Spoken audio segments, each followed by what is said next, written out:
Good morning, Bill. Hey, good morning. Glad to How see you doing? Hey, yeah, nice to see you. You don't see me because I'm still in my sleep clothes. I have to tell you, first of all, regarding that discussion we've had a few times, regarding the that little glitch that I saw on page 2 of the RPA, the new RPA. Right. I'm not so sure that changing the word less to more is the issue. I think really what the issue is there needs to be some provision to deal with the fact that you've got now a BRBC that gives you the option of the buyer saying, hey, I don't have any money to pay the commission. That has not been worked out, and they need to reconcile those things. Well, the whole commission thing is a big problem. I mean, working with the agents here, I don't care how they verb it, it's problematic in general, and you're Oh, I right, they're know. gonna have to change the contract. Yep. It- Anyway, it's just- I want to let you know that, but I don't want to keep you from going on with your agenda. So I'm listening. I appreciate the input, thank you. You're welcome. All right, what are we gonna be doing today? We're gonna talk about everything I've been hearing out there. Working with agents and what we're dealing with in this current market. The market has shifted. I think we all have to be realistic about it. The market that was here 2 years ago is not what we have today. 2 years ago was a 10-day escrow, take it as is, bid 30 or 40,000 over purchase price. So that was a different arena. Seller was happy because guess what? He listed it for 250, he sold it for 280. So, everybody is happy. Unfortunately, the person that wasn't happy was the buyers in some incidents because they couldn't find anything. So what we're going to address today is basically everything that I'm seeing out there working with the Hey, listen, agents. do you know Bill Hill is doing a Zoom class right now? It's going to be fantastic. Anyway, I'm on it. So I just want to make sure you knew. Oh, I like that one. Thanks for the recommendation. Oh, he's going to be talking about market conditions and just the issues that are coming up. And I start out by letting him know, just to correct myself, that on that subject of that new RPA, I said, You're silencing. He's gone. Okay, well, we're starting right on time now. We just had a little bit of a discussion earlier. You gotta attend training. Here's the reason for it. I don't agree with repetitive training, the same old thing day in and day out. I understand that principle. I'm not a big believer in outside training where people are doing a lot of motivational stuff. I mean, the bottom line on it is we're in a market that you've got to adjust to what the market will give you. So to do that, you've got to change with the market. So if people are providing, you're paying for some type of training that, they're just doing motivational stuff, it may be part of your life, but in most cases, this is real world out here. And when we're dealing with customers, this is real world stuff. So that's what I'm going to touch on. So as we work our way through this today, because of the time restraints, I'll answer any questions at the end and go back over anything that needs to be done. But the first line is attend training. Sometimes you can get your training from various sources. Sometimes you can just be talking to another agent. Maybe an agent that you see doing quite well. Maybe they have a few minutes for you and just sit down with them, see what they're doing. But training in general, like we do here at the company, we try to keep it what's happening out there, especially with my training. Mine's a little bit different from what the owners do. Yeah, the owners, they deal with a little different set of issues. There's no negotiating and things like that going on. Now you got to review your MLS data. If you don't, you're not going to know where you're at. And you should be in it every day. I was working with an agent here that I was talking to. Matter of fact, I was happened to go out to one of their open houses and they did a closing on it. When I was there talking to them about it, I said, basically, they go on the MLS every day. They know exactly how many listings are on the market. They talk to their clients about it. We have 172 listings. 12 months ago, we had 32. So what you're doing is you're trying to make them real. You gotta get them to where they're at today, because where are they at? They're on social media. When you're on social media, is that real world? No, social media is advertising. Advertising going on. They're just trying to attract you to the website. Oh, the real estate market is great. Oh, the real estate market is collapsing. All this stuff you see. So don't get enthralled in that. What you need to do is focus on what you know. And what you know is what's going on in the MLS. So every day on that 24-hour watch, what I want you to do, I want you to go in and see what new listings, try to do it about the same time. You know, me personally, I go in every day, I go around 3 o'clock in the afternoon, but that's because it allows enough time people to put their listings in the morning. I go through and look at every new listing. I look at every pending. And I look at every closed, every day. Without a doubt, I never miss it. Do I write it down or do I print it out? No, it's psychological. What you're doing is you're looking to see what's going on in the market. Now, when you start working with a client, you need to pull the data. You need to pull the data for that day, because then that's going to tell you the trend. It's going to tell you what's happening in the market. Because trying to run out there and not provide this data to the customer is probably not going to work, because they have a mindset already. Where did they get their mindset? They got it from social media in most cases. Or they've talked to their neighbor, or they've talked to somebody across the street, or whatever they might have done. So when you're working with clients, you just got to stay focused, and the way you got to stay focused, you got to get into that MLS every day. Does everybody here or out there in the other offices? It's a 24-hour watch. That's where I want you to be. It doesn't take that long. You're only looking at about maybe 20 minutes at the max to go through and take a look at all of that, unless you have to go back and refresh your mind on a specific piece of property. What it also will do is, if you're working with a client, you haven't found what you want, you see it come through that day, then it's an opportunity for you to get in contact with the client really quick. Because guess what happens? When we put something in MLS, it goes out to Trulia and all the other websites.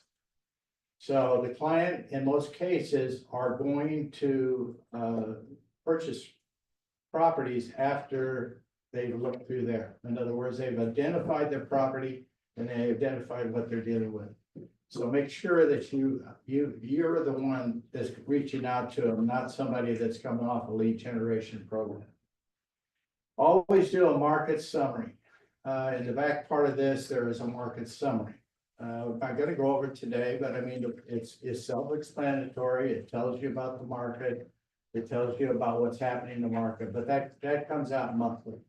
Usually we'll see it come out about the 6th of the month. It depends on who you're with, Rappahannock or the current visiting with Visalia County Association of Realtors.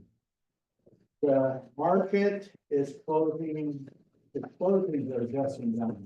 We don't have, this has been going on now for over a year. So we had these big high closing numbers, and then now it's starting to adjust downward. Last year and the year before trended almost exactly the same. When I pulled the data up, it's pretty close. It's not much change in the overall market, but what is trending up is the new listings have a tendency to be more. But as far as closed, it is pretty much what it was the year before. The pendings are trending up, but the problem with that market is, unfortunately, we have a lot of fall throughs. So we're going to try today to talk about how we can avoid some of these fall throughs. Time on the market is extending, and I can tell you it depends on what's going on. If you got a price, location, and condition, if it's in good shape, it's going to move. Somebody says, well, my house is not selling. Sometimes I go in and actually look and see what they've done marketing. Sometimes the marketing issue. So most cases it's a condition issue. In most cases, it's a seller that's unrealistic about their price. But I can tell you right now, if you've got those three things going for you, the property will move right on through, as long as you have the price points. The overpriced properties, you should recognize it right from the start. There's several different areas. You should be doing the MLS, and of course, we have a program here at the company.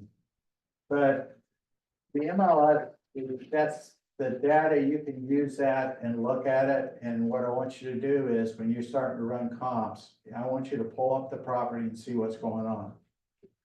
Take a look at the cabinetry, take a look at the condition of the kitchen.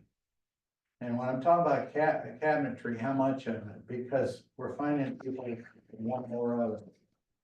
And the granite in the kitchen is becoming a big deal.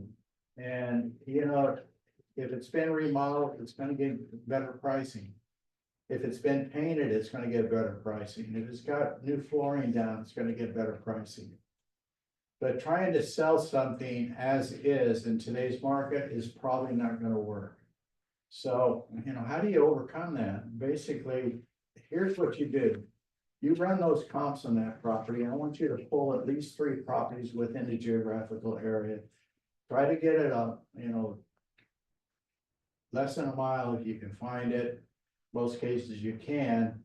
Then I pull up the pictures, and then when you start working with your client, then you have something to work with. This is what happened with this property. They remodeled, they put new flooring down, new carpet. If you don't want to do that, then unfortunately, this pricing could be adjusted when you get an offer. So they may stay with that price, but what are you doing? You're staging them, you're setting them up for how you're going to work with them. So if you don't do that at time of listing in this type of market, it's going to get problematic. It's not, you have all the resources in the world. You got the RPA, which can be used. The RPA, I'm going to tell you what happens with the RPA. It's a system that does not identify the interior of the property or the specifics of the property. Basically, what it does is, if you got 3-bedroom, 2-bath, it's going to compare with the 3-bedroom, 2-bath. It's not going to differentiate against a 2-story or a single story in most cases. But when you look at the RPA, and I'm going to tell you, So Bill, when you before- list the property, always pull it up. Bill, when you say RPA, you mean RPR, the RPR, Realty yeah. Property Yeah, Resource. I like RPA, it's a nice word. A little off, maybe. And I got Kevin here to keep me on track, so I appreciate it. Thank you, Kevin. So the RPR, when you guys are working with that, I want you to pull it up. And the reason why I want you to pull it up is because that's what's going out to all of the websites. All of these different websites, they're gauging off similar type of situation. But as far as you're concerned, I want you to go to the MLS. And I want you to pull your data and get your CMA from there. And the reason why you need to do it is because you're gonna know what the condition of the property is, location, all of that. You're gonna have that information. The other one is generic in nature. It'll pull in sometimes the whole city, and so it's not specific enough. But at least you know what your client is looking at. And I will tell you, your client is looking at these websites. There's no doubt in my mind. So make sure you deal with that, because if you overprice this property, in which we're starting to see more of it, you've got to be back out with that customer in 14 days. There's just no options. And I know you're saying, well, I'm just praying for something magical to happen. It's not. All that's going to happen is, in the next 14 days, you're going to have competing properties coming on the market that could possibly sell. And that's really what it is. So when you're dealing with this, think in your mind, if you know you have an overpriced property, I'm not saying don't list it. I'm saying get it listed. As long as it's reasonable, then what, at the end of 14 days or 7, or depending on what how your criteria is, sit back down with them and go over the last 14 days of information and address it. And sometimes it's just feedback. You can say, look, you know, I got feedback from another real estate agent that went out and showed the property. You know, this is what they're seeing. And anytime these properties are being shown, you have to call the other agent or try to get feedback. Now, I did have an interesting thing happen. The agent was talking to me about it. She may be on today on Zoom. She usually is. But here's the issue. The agent called me up and said, the agent from the other company said the pictures were too good. And it was deceiving as to what the property looked like. And the agent called me and we talked about it and I says, well. You know, I kind of deceived it a little bit because the agent's actually here in the room, but the story with that one is we're marketing people. What we do is we market properties. So I want good professional photos taken. And it isn't the true picture. The true picture is when you go through the property.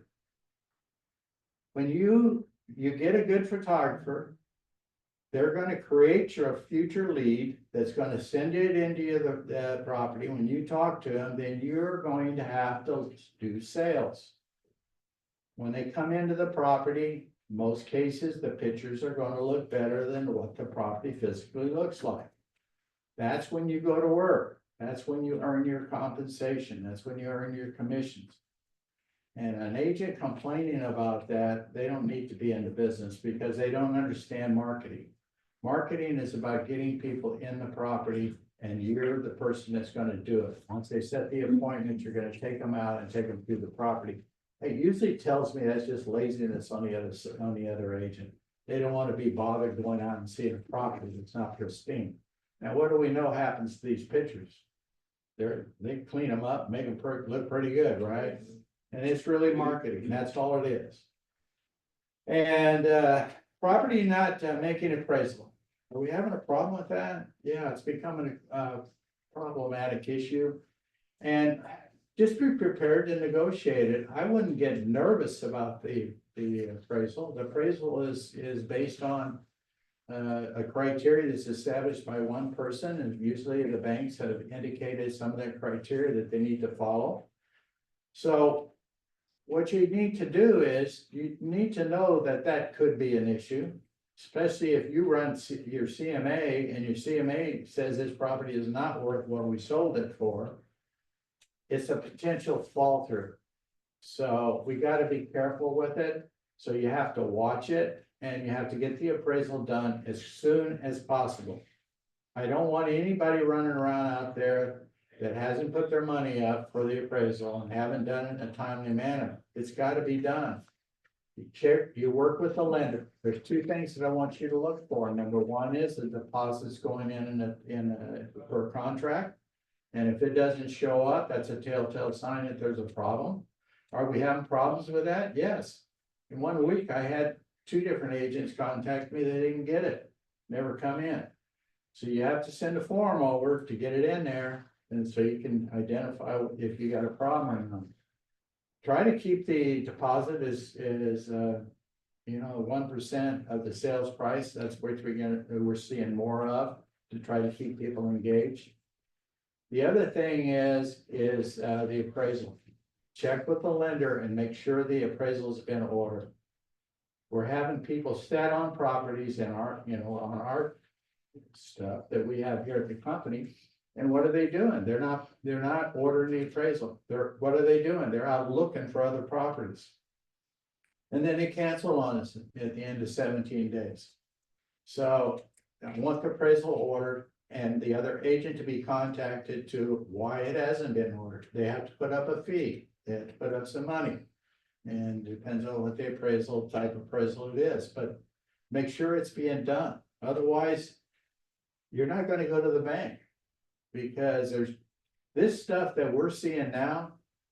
I mean, when I sold real estate, it was common. So there's nothing that's new to the world. It's just the way we do business in this particular environment. Location and condition of the property is impacting the sales price. You got to get stuff fixed. And, the termite report needs to be ordered, but the bottom line on it is, if it's going to use, it's obvious you as an agent in the property, and you see that there's condition issues in there, then you need to start talking to them about fixing it, because their mindset is 2 years back. Well, everything's being sold as is. It's not being sold as is. Somebody said, well, how do you handle that? Well, on my cell phone, almost every day, somebody's inquiring to me about, flip. You know, I don't wanna buy a property to sell it again. I said, well, you know, if you wanna sell it as is, I said, I can probably put you in contact with somebody.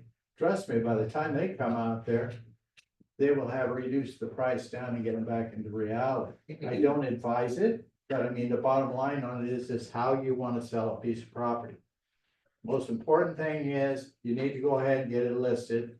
Make sure in this type of market that you have resources to put in contact with people who can do various repair work.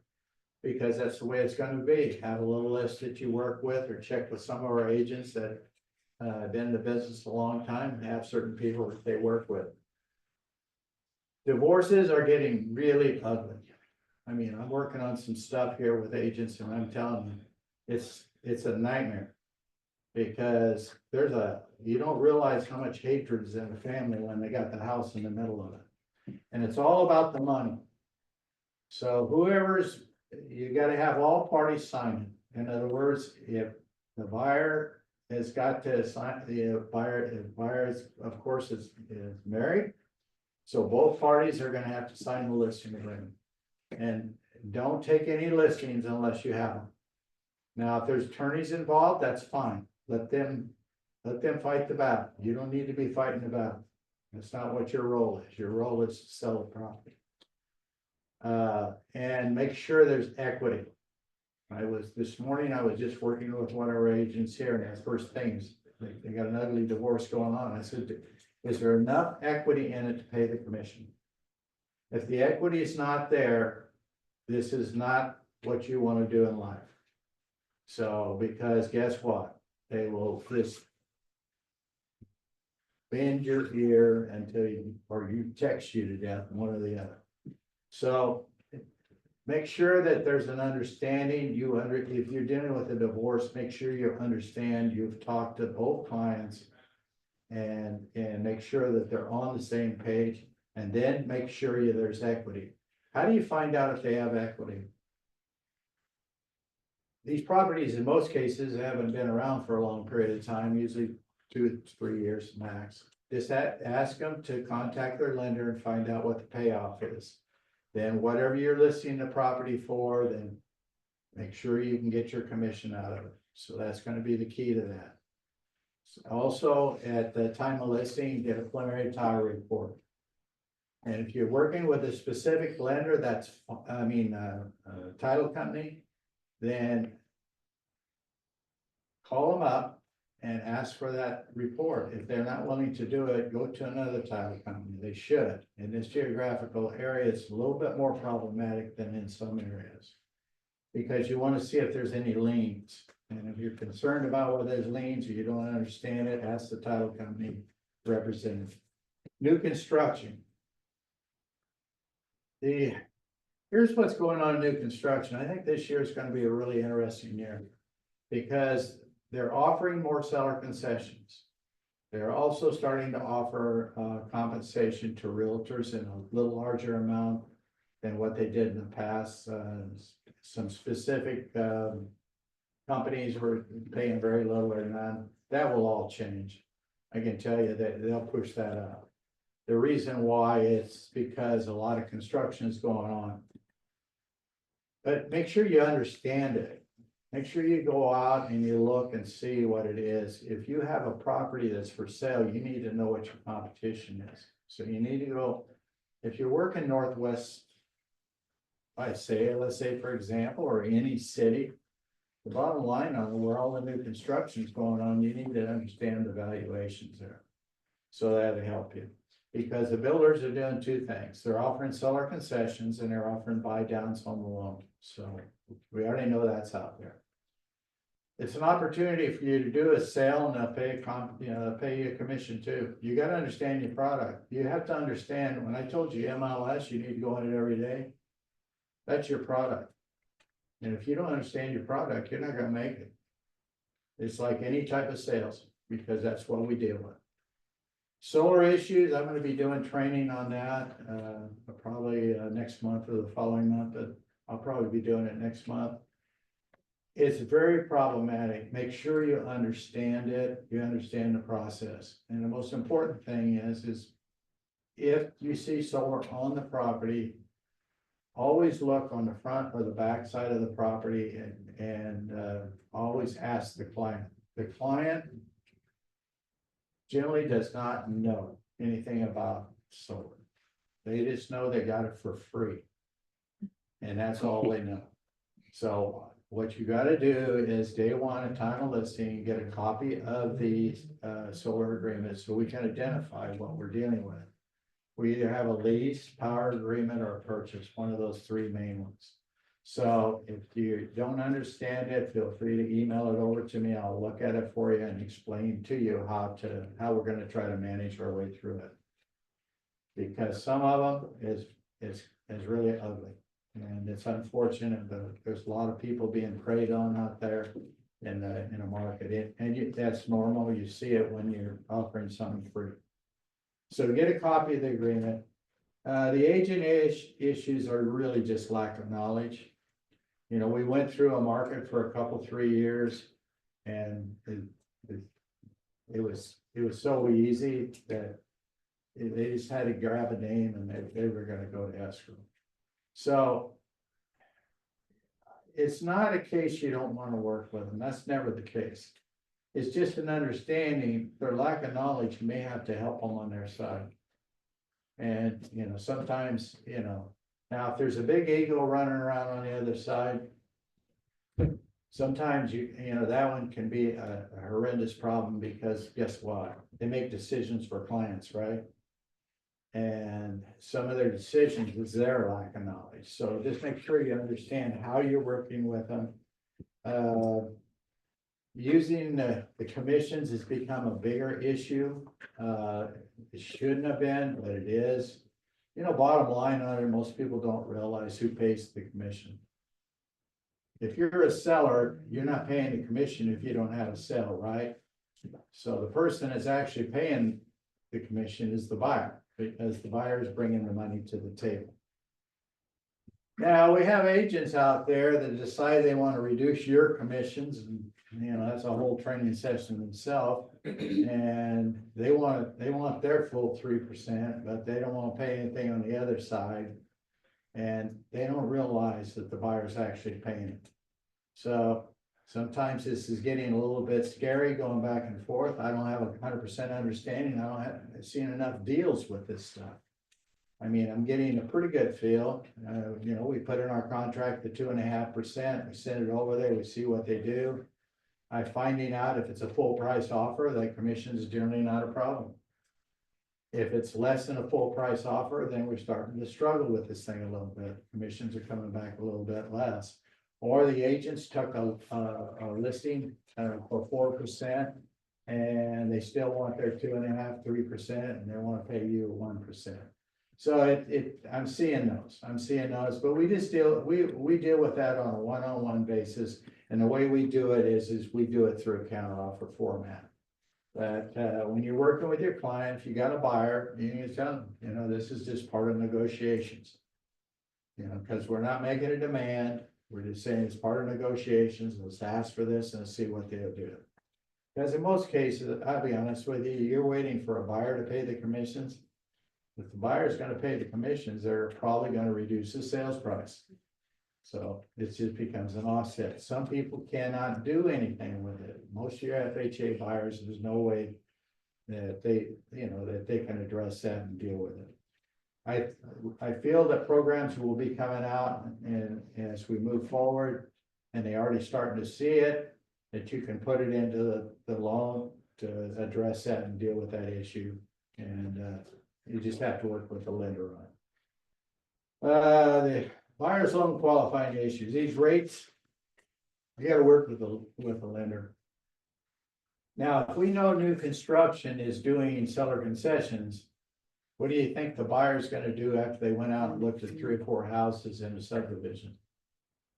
This house is new. They're offering seller concessions. So would it be uncommon for the buyer not to ask for that? The buyer's gonna ask for seller concessions if they see new construction. New construction price points is actually adjusting a little bit. I think their window will get down under, they're gonna go up or down with us, whatever the used market does. And, cause trust me, they got product, they gotta move. You know, some sellers don't have the motivation. They don't have the motivation to sell, and you need to understand that. So you're gonna have to work with the lender on that, see what's going on. If client need those seller concessions or what the story's gonna be. Seller not wanting to accept lower price offers, you gotta be able to overcome it. That's just part of negotiation. You're a negotiator, you may not realize it, but that's what you are. So that's what you need to do. I don't want you, agent on the other side coming back and saying, hey, my client will do this, my client will do that. I'm not really interested in that. Tell them, put it in paper. The reason why is you want to keep it alive. Now, we have some very successful agents who will do that. But I can tell you right now, in most cases, you keep it on paper, have the client sign off on it. Because when you start the negotiation, then you can start getting some adjustments. When you're starting to ask somebody over the phone or talking to another agent, they're gonna be hard and fast, right? In most cases, they don't have the authority to communicate anything anytime. So keep the offer alive, always counter offer. We're getting multiple counter offers, not the end of the world. Just make sure you understand how to do your forms. Get together with Kevin. I'm seeing some pretty sloppy work coming through, like people don't really have a good feel for what they're dealing with. And so if you're dealing with a counter offer, check with him. Offers on properties. More offers are requesting termite reports. My suggestion to you is let's just go ahead and get it done. Do the termite report, and the main reason for it is that you know what you're dealing with. You can't negotiate when you don't know what you're dealing with. So it also can be part of the impacts on what the final number is going to be done. And it could get to your commissions. That's the reason why I'm getting concerned about it. Any type of repair work can get you commissions inadvertently. FHA loans are becoming more common, and that's going to continue. The cash, conventional financing is up over 7 right now. FHA is still a little bit underneath the 7 mark. So, and FHA is first time home buyers in most cases. Very seldom there's an exception to that. And that's going to be people have bought properties in the last 2 years. There's been a lot of it. Seller concessions, we talked about that. Now we have fall through issues. I've seen days that we have more fall throughs than we have sales. We get in the MLS, I'll look in there, we have 4 fall throughs today. And guess what? The pendings are getting impacted. So be careful when you're using a pending for a comp. I would recommend you to stay with the sold. The pending is too distorted now. And the problem of it is it has to do with the fall through issues. The contingency sales are returning to the market, but they're very problematic. Now, if I was working, when you work with agents, everybody says, well, I didn't get an offer on the house for, the last 60 days. I got a contingency thing here. Well, that's fine. There's nothing wrong with it, but just make sure you do your homework that they got something sellable. Because if you had it on the market for 60 days, do you have something that's not sellable? Probably. So on their side, you got to see what they're doing, because here's what I'm seeing when I'm having to look at a couple of these deals. That contingency property coming through is overpriced. So you have to do a CMA on it, take a walk through the property, make sure you know what you're dealing with before you put the deal together. And if you don't understand how to utilize the form, Kevin will help you with that. Make sure that you do it correctly. And this is a big portion of our fall throughs of these contingency sales. So just make sure you understand that. 30 to 45 day escrow. I know we used to close them in 7, 10 days, all cash. The lenders could even get one done in 10 days. It's amazing. Get it out to 30 days. It has to do with repairs. It has to do with trying to get people moved, get moving vans if that's the case, get whatever needs to be get done. But the 30-day is pretty much minimum if you know you got repair issues take place, because guess what? Guess who's gonna get stressed out? You're thinking about the commission at the end of 30 days and how am I gonna get the repair work done? Now, repair work, sometimes it's, we're seeing when a home inspection comes back, they're asking for the moon in that. Be careful with that. Health and safety issues need to be addressed. Just about everything else we shouldn't be having to deal with, because the problem with that is it requires us as agents, because most sellers are not going to do any of this, to try to get in contact with people to get these things taken care of. So, you know, when you have to read it, you have to read the report. You know, I just saw one the other day I was reviewing, it's 96 pages long. Oh my lands, it's just crazy. So on most of these reports, there's going to be items that they think is the most important that needs to be taken care of. And they will generally put it out there on the front side, all health and safety issues, absolutely. So we address that. But now we're starting to see a little bit of it, I've only seen a couple of them, where they want everything done. Well, the bottom line on it is, what do they want? Seller concessions. That's what they're looking for. So when you see that, you're already starting to say, wait a minute, the client is unrealistic about what they're doing, or there's something else going on. Because a lot of those reports, it's just giving knowledge to the potential buyer, but not necessarily that it's going to have to be repaired. Do not ever convey to the buyer that you have an acceptance. And, you know, I mean, it's just, you want all signed paperwork back. I mean, if there's a buyer, I mean, if there's a seller out there that needs two signatures, from one from the wife, one from the husband, you gotta have it, and it's gotta be signed off. Nothing else is acceptable. And we're seeing this, well, you know, wife's not available, whatever it is, hey, you know, as soon as you get it, send it over and we'll convey acceptance, because if you don't, a better offer comes in the next day, they can accept it because your offer is not valid. There is situations where on the listing side, it is a really different scenario, but I would never recommend it. If there's trust involved, make sure you identify that you're dealing with a trust. So have a plan to address the concerns of the seller. And that generally involves less than the list price. Now, if you did your work and you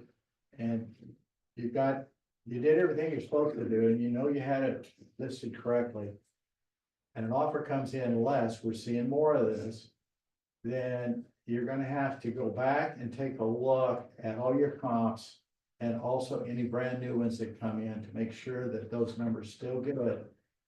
And you have to take it to the client, you have to sit down with the client, you have to go over it and say, look, you know, here's the market has changed since you and I listed. And some of these listings we're seeing 60, 90, 120 days. So, you know, we're just gonna have to readdress it, and this is what we're looking at. What are you doing? You're demonstrating you have knowledge, and you're also trying to keep your client in line. Every once in a while, we get clients who start bouncing off the wall somewhere because they get frustrated with life and it gets problematic. So always do that. It's just like when you're trying to get a price reduction, always have data to support the price reduction. Or the motivation of the seller. It could be just the motivation of the seller. The seller says, just get rid of it. Buyer needs to lock in their interest rates. If you locked in your interest rate 30 days ago, I can tell you right now, it was less than what it is today. If you don't lock them in, guess what happens? They may not qualify. So you got to check with the lender and make sure the rates are locked in. If they're not, stay on top of it, because otherwise it's not going to be friendly. Because if that rates go up, they don't qualify anymore, then a tough decision has to be made. Agent asking what it will take to get it accepted. My suggestion to you is submit your best offer. I would never do that I would never contact that other agent about it. Bottom line on it is, we don't know how the commission is gonna go. You know, what the question you could ask the other agent is would your seller consider paying the buyer's commission? But that's the extent of it. Because it depends on what the offer is how this is all gonna work out. So I wouldn't waste my time calling up somebody and say, well, what do you think it would take? I mean, if I'm a listing agent, I'm gonna tell you, submit your best offer. I'm gonna be personal about it. But I am not going, I can't make a decision for a client. I can't tell them what they're gonna accept. This is what they have it listed for.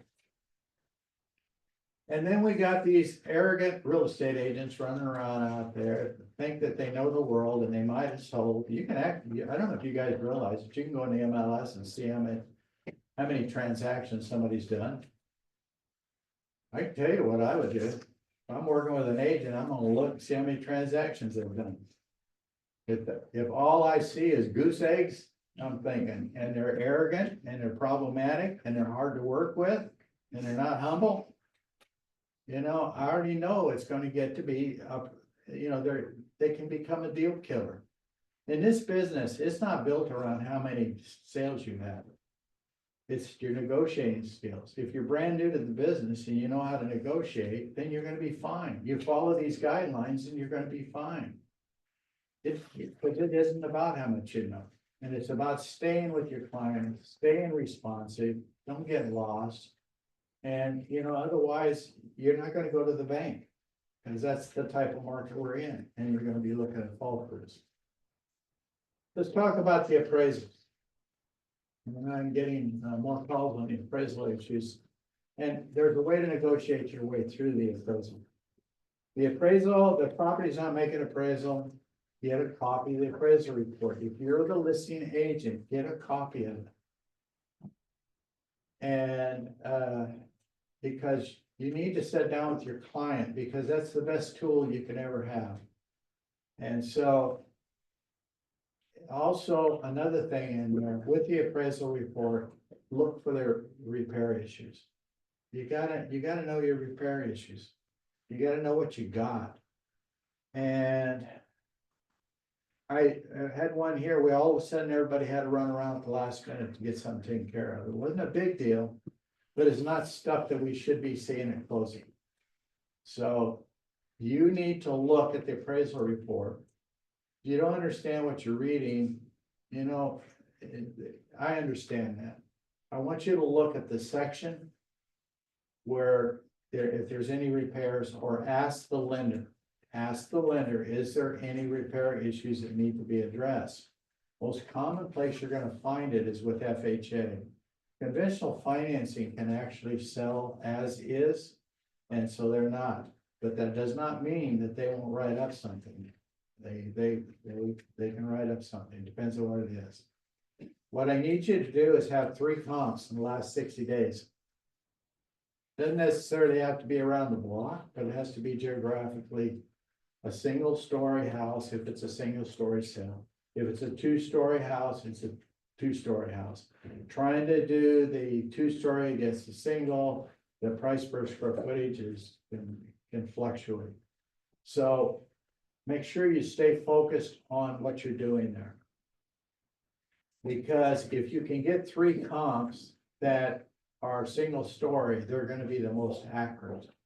And then the age of the property can impact it, you know, but in most cases, I find the comps that we're running, especially in subdivisions been built in the last 30 years. If you're staying within the radius, you know, half a mile radius, the appraiser's not, it can go out to a mile. It's just cleaner if it can be done within a half a mile. So if you can get those type of appraisals for the appraiser. Now, I've had an agent call me and say, look, I can't find any comps. Well, guess what? We're just gonna have to hope. We're just gonna have to let it roll through and see if we can get it, because we don't have anything to provide them with. If you get a call from the appraiser saying, you know, do you have any comps? I can tell you they've got a problem. So that's the red flag. So you see that, you say, oh, then guess what you gotta do? You gotta go out and see if you can justify this sale. And the appraiser can't do it. And then the other thing is you can possibly go and look and see if a pending, take a look at the pendings in the area, call up the agent and ask them where their closing date is and what it's sold for. And just explain to them you're having problems with the appraisal. And so if you can get a date prior to the closing of the property, some appraisers will take that. Or prior to them actually physically going out and seeing the property. So that's gonna be your only solution that you can have. Now, if the property doesn't make appraisal and you wanna appeal it, I'm gonna tell you, good luck. The only way I've seen appeals going through is if the square footage is off. Now, if the square footage is off, then we've got some latitude, but other than that, it's probably not going to assist us at all. Check for closings in area within the last 30 days, which is, of course, the appraiser just loves it, and that's the way you need to go. Meet the appraiser at the property. I don't think there's anybody that busy in this business. And if you are, congratulations, and but I would meet the appraiser out there. It's not about you going out there and telling them what to do or how to do it. It's about a courtesy. Because they're only gonna be there about 15 minutes. They've already run some preliminary comps before they went out there. They've already looked at your pictures. They've already taken, they've looked at that. So when you're doing that, then you got a feel for it. Somebody says, well, I didn't know the appraiser looked at the pictures. Yeah, they look at the pictures. So if you got bad pictures, what do you think that appraiser's gonna do? He's gonna run his comps prior to going out there. He's gonna look at those pictures, and guess what? Psychologically, in his mind, that property could go down in value. It's so important that you gotta take good pictures. I only need about 20 good pictures. If your photographer needs to be a professional, knows what they're doing. I don't need 90, I don't need 60, I don't need 40, 20 good pictures. First picture of the front of the house, and the next 5 is maybe the kitchen, maybe the living room. Maybe the master if it's big enough, or the restroom showing tile work. Backyard. Those are the basic stuff, that's all basically you need. Kitchen is the primary. Most people are gonna look at the kitchen very closely. So when they're doing that, the appraiser is doing the same thing. Now they're gonna go out, they're gonna go through the property, they're gonna go out and take a few pictures, and they're gonna be in and out of there in 15-20 minutes. That's just what they do. They've already done most of their homework. Provide a list of the improvements in the last 24 months. Very important now, because we are struggling with appraisals. So I don't want you guys having to keep selling properties, and so they need to fix it. And if they've done anything, provide a copy of it to the appraiser. Now, my recommendation, I was selling a bunch of rental properties when the market was hot. The bottom line on it is, I took a big envelope, I went and got a preliminary tile report. All the repairs were done in the last 24 months, done to the property. And 3 comps, and I put it in an envelope. I found out what the person's name was, I put it on the counter, and I text them, because they'll usually contact you for access to the property. And I said, I put that there. So they had it. And I make sure that if they didn't want somebody there, hey, I'm okay with it. I don't have a problem with it, because most of the appraisers in the area I knew. But they have to have accessibility to the property. All the utilities have got to be on. If you got a seller, you tell them that no utilities be turned off till the close of escrow. There's no exception to that. And it's in the contract, and everybody has to understand it. And I can tell you, when you turn on utilities to a new place, the person on the other end say, you want to turn off the other place, and they say yes. You got to put a date on it. You gotta put a timeline on it. Can't close it off before close of escrow. Buyer and seller issues. They're becoming combative. And they love to text. Stay away from them, call them. Well, you may want to stay away from the client too, but I mean, not necessarily. But the bottom line on it is stay away from the texting. It's too interpretive. If you're working with another real estate agent, I always had a rule. I come out of corporate America also some years back. And getting in a real estate business. If I couldn't do it in one line, I'm not responding. I'm calling. Somebody said, well, that's the craziest rule I ever heard of, because people in this business today, everything they do is texting. If it's important to them, they'll call, right? Yeah, that's bottom line, And the most famous one I always had in the early years is that the agent would call up, and they'd be on the phone or something, and we had texting or whatever, and I'd say it was 2 words, call me. Because you're telling them, I'm not communicating this particular issue with you. Now, texting is okay. You can access the property at such and such a day. You can do this, go ahead and show up. It's got its place in the business, but it doesn't have a place in negotiations. It's not there. The seller not doing repairs, that's going to be an ongoing issue, and it's generally time driven. It's getting contractors in there to do the work. Seller not wanting to reduce the price after receiving the appraiser. I can tell you, FHA, that appraisal will stay with that property. It doesn't go away. Conventional financing is different. The conventional loan, they can go get another loan with a different lender. They can do whatever they want. It doesn't stay with the property. FHA does. So if you sold a property and the buyer come in and the deal fell through, whatever it is, just remember the FHA appraisal is going to stay with the property for the next few months. And you have to tell your seller that. Say, look, they give us a copy of the appraisal report, it's going to stay with us. So that's what it's going to have to be sold for. If they're going to go that type of financing or cash to the difference. The seller attempting to reduce the commissions during escrow is becoming an issue. It's, you know what, the deal was made. Don't get into a discussion with them. Don't talk to them about it. It's not even part of the discussion process. When does it become part of the process? It's because the seller won't do something. The buyer and seller's agent have agreed to provide the cost that's related to it. But make sure that you've done everything you can to get everything taken care of without ever going to your commission needs to be protected. So it's too easy for you to give it up because you're seeing at the end of the road what your commission would be. Well, I understand that, somebody calls you and says you need to reduce the commission. You get this pit in your stomach, or you already spent the commission, or something's happened there. But try to stay away from it. If you have to do it, you have to do it. But just make sure you have approval from your manager. And in most cases here at the company, I had an agent ask me, I says, sometimes, it is what it is. We just got to do it. And that dollar amount comes off the top. So, then the normal flow is.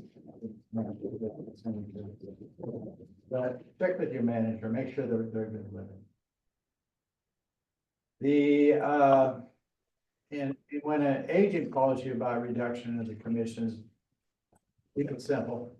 If your client feels that way about it, have them send an addendum over, or there is a form that we use to change the contract. Kevin can help you with that.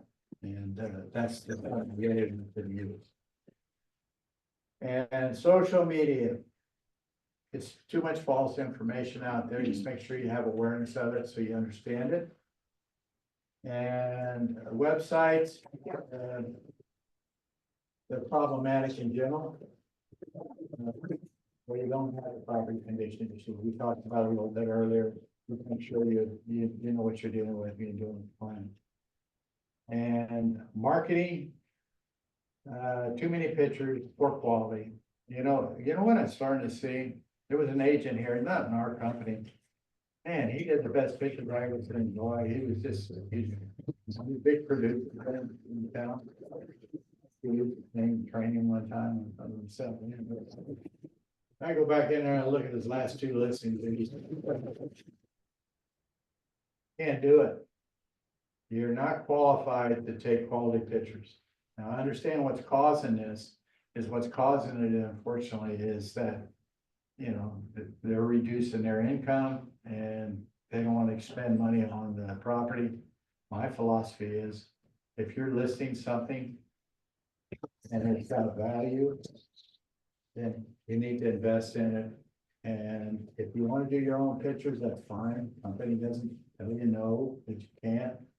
But make sure you understand how to use your camera, make sure you understand what you're doing, because it's hard to compete with these photographers that have wide lens, wide room stuff.